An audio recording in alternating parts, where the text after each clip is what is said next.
Benvenuti su Italianissimo. Let's learn Italian, the Italian way. All right, so you're starting your journey with Italian. And if you're anything like me when I started, you've probably noticed something kind of tricky. Words just keep changing their endings, and it feels like there's no rhyme or reason to it.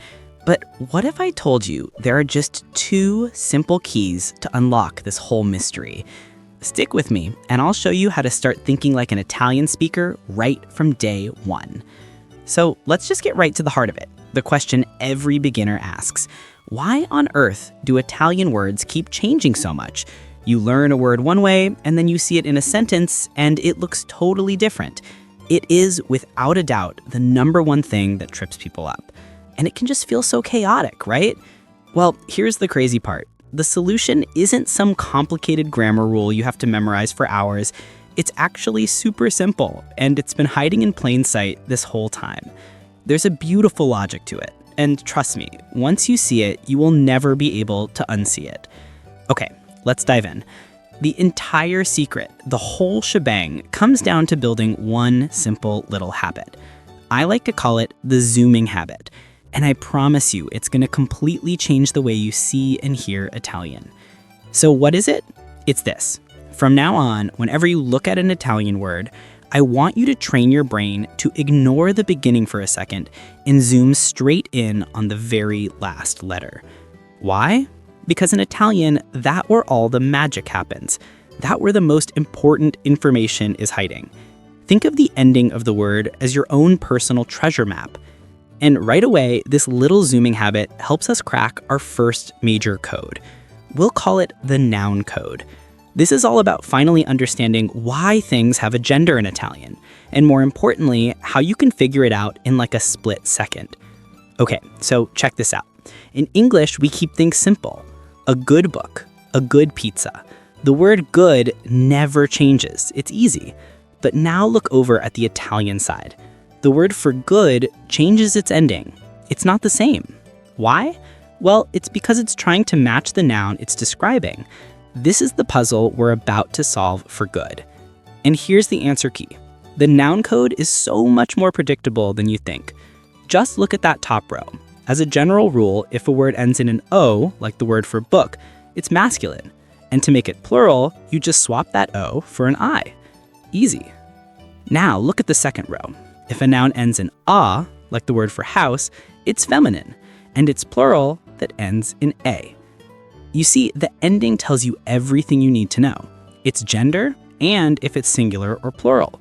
So let's try a quick one. The word for vase ends in o, so we know it's masculine. What's a plural gonna be? Yep, you just swap the ending. Let's do another. The word for plate ends in o. So to talk about multiple plates, it becomes I piatti. You got it. See, the pattern just works. It's that simple. And of course, we have to do the most important word. One pizza ends in a, so if you're lucky enough to have more than one, you just change that a to a. Once you start zooming in and looking for this pattern, you are going to see it absolutely everywhere.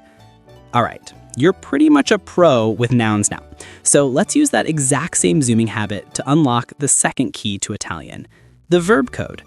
Now, I know this is where a lot of people get scared and feel overwhelmed, but don't worry. The principle is exactly the same. The answer is always at the end of the word. You know that tiny little ending on an Italian verb? It's a powerhouse. It's doing double duty. When you zoom in on it, it instantly tells you two super critical things. First, who is doing the action? Is it me, you, him, her? And second, what the action actually is. The subject is literally baked right into the verb itself. So just take a look at this. This is the verb that means to speak. Now, in English, the verb barely changes, right? I speak, you speak, we speak. It's almost always the same. But now look over at the Italian side. The ending changes for every single person. Each ending is like a unique little signature that tells you exactly who is speaking. And this is so powerful, it's why you often don't even need to say I or you in Italian, because that little verb ending has already done all the work for you. So when you see a sentence like this, your eyes should go straight to that O at the end, that is a dead giveaway that I'm the one speaking. All the information you need is packed right into that final letter. It's so efficient. So here's the big takeaway. If you really want to unlock Italian and start making real progress, you have to get a little obsessed with endings. It stops being about trying to memorize thousands of individual words and instead becomes about recognizing these simple, powerful patterns. So let's just recap it one last time. For nouns, that little ending tells you its gender and if there's one or many. For verbs, the ending tells you exactly who is doing the action. And what's the one habit that unlocks both of these codes? That's right, you always zoom in on the ending first. It's your new secret weapon. So from this moment on, you can stop feeling lost or confused by all those changing letters. You're not just looking at random words anymore. You're seeing a language that's giving you clues everywhere you look. You no longer need to guess. The answers are right there, waiting for you, in the endings.